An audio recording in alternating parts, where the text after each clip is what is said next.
Okay, so I'm going to weld on the side panel, and as you can see I've got it clamped on here.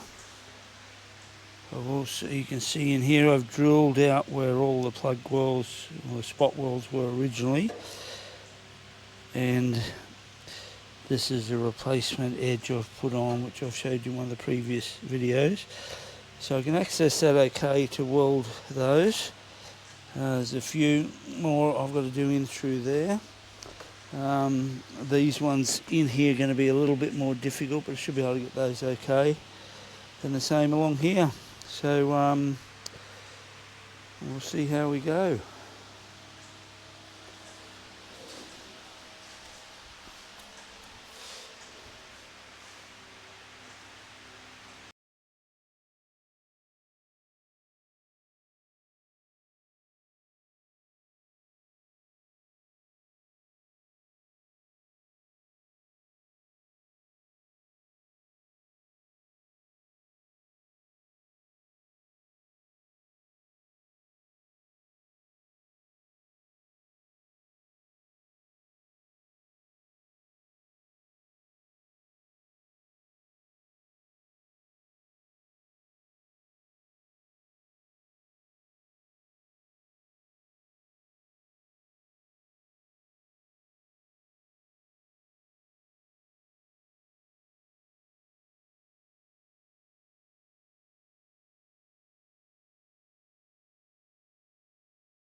Well, had a few successes and a few failures with this.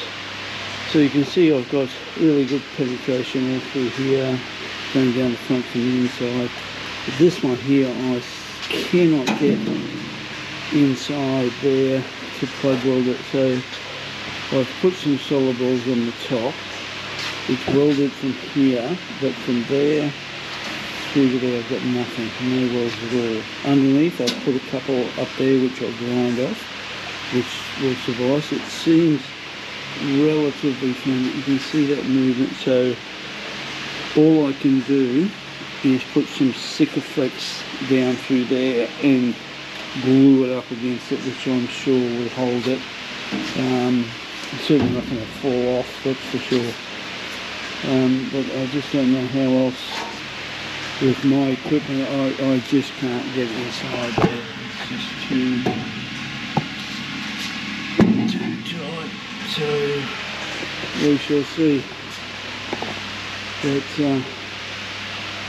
basically I'm drawing to a close, other than the two extensions to the under seat support. I'll have to make those, and then it's sanding down the whole body filling it and getting it ready for paint.